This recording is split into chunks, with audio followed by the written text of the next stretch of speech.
Hi, this is Brian. Today I'm going to be revisiting my quick deployment paracord bracelet video. Y'all have probably seen this before.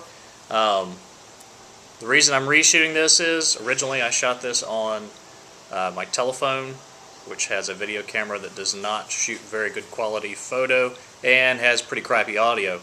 In addition to that, I had it wired to a stick, so there was a lot of movement. It was hard to see, the lighting wasn't good, all around not my best video I ever shot. And I had some people wanting a better video so that it would have more clarity in how these are built. So this is what we're going to be making. I've got a 15-foot piece of paracord here. The first thing you need to do is on one end you need to tie the Ashley's stopper knot. Now I'm not going to give you a walkthrough on that. I will put a link in the details section of this video to a website that shows you how to tie this knot. It's very easy to tie. I'm just not going to use time on this video to show you how to do that when other people have done a way better job of showing you how to do it. Always make sure you have about a ½ inch to an inch worth of cord hanging out on the end, and that I'll show you why that's important later. Alright, so we've got the knot in one end of our cord. We're going to wrap it around our wrist and then loop it around. That's how you get your size. So just take it, pinch it right there, pop the knot out.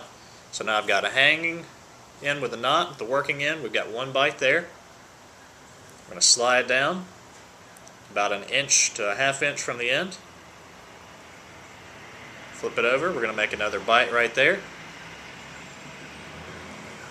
Come down to this end, flip it over, make a final bite right there to kind of get those lined up. Hang on just a second while this truck passes.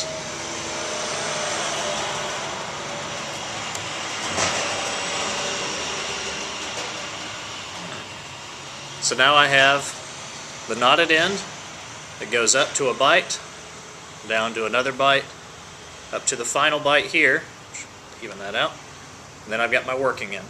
So that's how it should work at this point.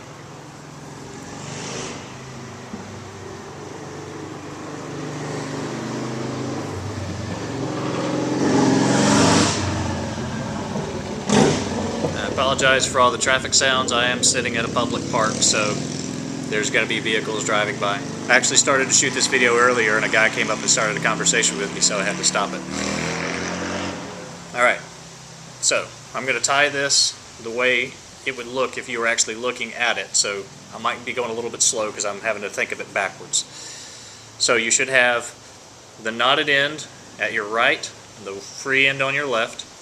You're going to start off by taking it around behind all of your cords. And then when you come across in front, you're going to let your two bites separate, and you're going to bring that cord in between. Just like this. Get that tightened up to where it's not moving around. So this is what you'll have. Alright. Make sure that's good and snug. That way all this stuff doesn't come loose. And then you're going to loop back around the front and go back in between. Just like that. And then back into the middle. You're basically making figure eights around these two central pieces. Once you get to this point, pull it tight, hold it like this, make sure your two ends are even. At this point they're not, so I'm going to pull that just a hair, get those evened up, and then you just go to town, weaving back and forth. Now every time you make a pass around one of the two bites, pull it snug. That'll keep your weave more even. It'll keep your bracelet from looking sloppy and coming apart on you as you're trying to make it.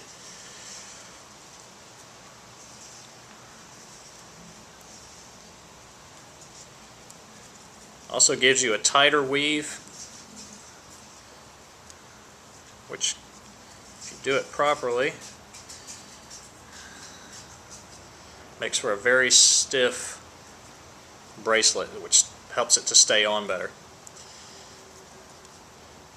So if you'll notice, every time I pull through here, I'm pulling that tight.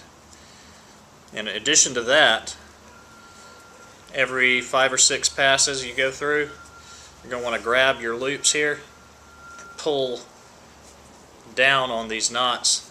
That'll pack those loops in there, which allows you to get more cord in your bracelet. Now I'm going to keep talking and I'm going to keep braiding until I get this finished, just to kind of give you an idea of how long it takes to make one of these.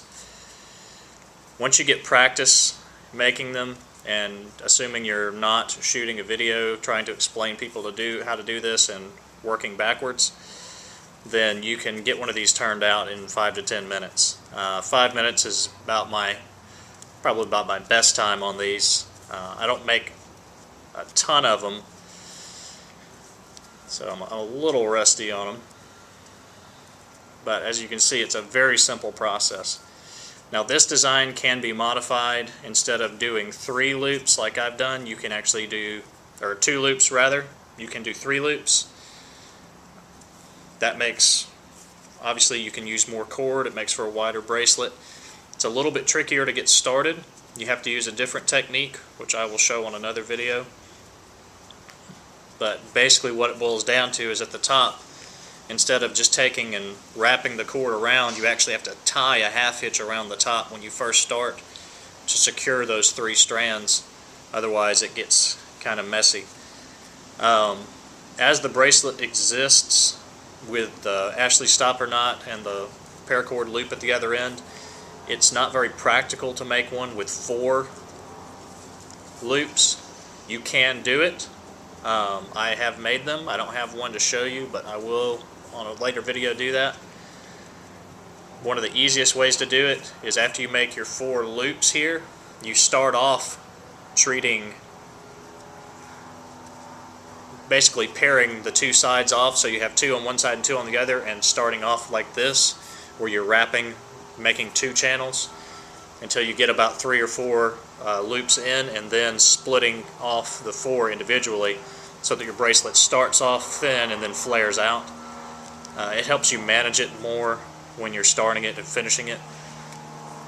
Another video that I'm going to shoot here, hopefully in the next couple of weeks, once I pick up the materials that I need, is a 4-strand quick release bracelet that's built on a steel shackle, like a chain shackle.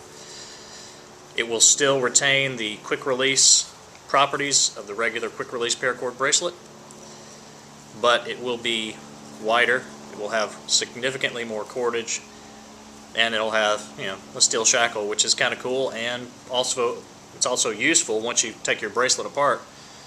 You can use that as a tie-off point. You can use it as a weight if you're trying to throw your cord up over a tree limb.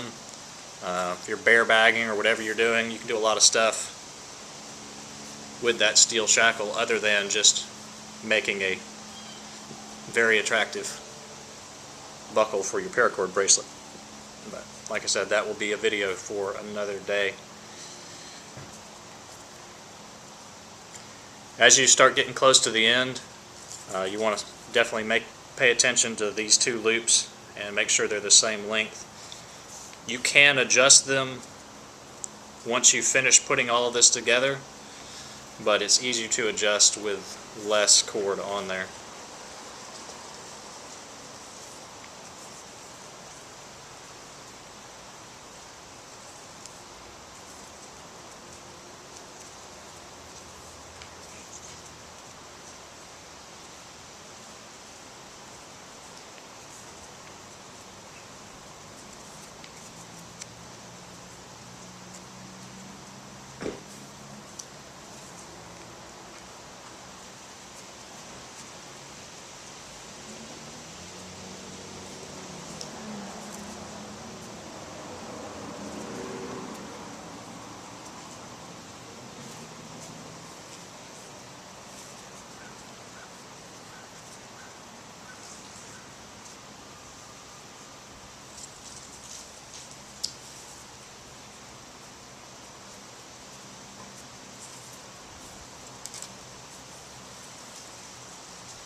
getting close to the end here. Pay attention to your loops. You don't want to get too close to the end. You want to leave about a ½ inch sticking out so that you can actually form your loop to catch the knot and hold the bracelet together.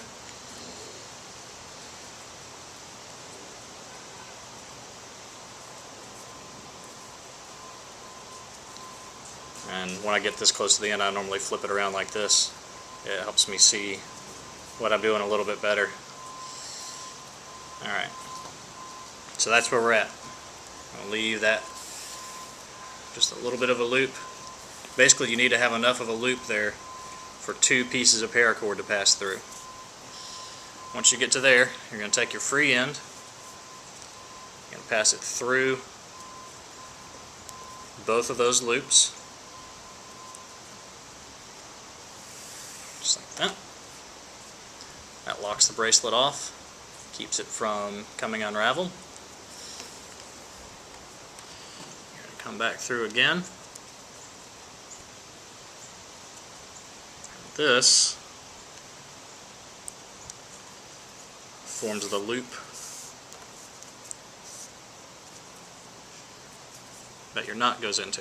Once you have that loop made, stick your knot in there, pull it tight until it's small enough to where it doesn't pull out, but it's big enough that you can pop it through, just like that.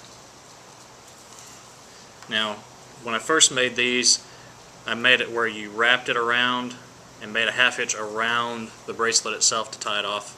I've since discovered that there's no point in doing that when you can just make a ½ inch right here, tighten it up against the side of the bracelet. And if you made everything properly, that will keep it from pulling back through. Make sure my knot's still good. Yes, it is. And there's the finished bracelet. Obviously, I'm going to cut that off and melt that if I was going to actually use this bracelet, but I'm not, because I'm about to show y'all how this thing takes apart. Now, first off, just for my own personal information, I'm going to mark where that stopped so I can measure exactly how much paracord was in that.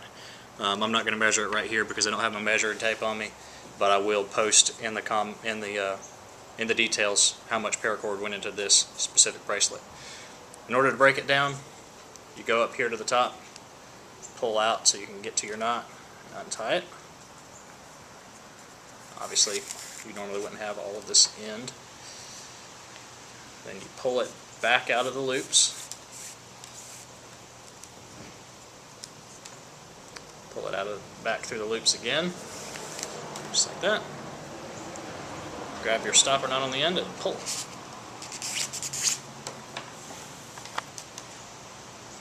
Now you're back to just having a piece of paracord. Alright.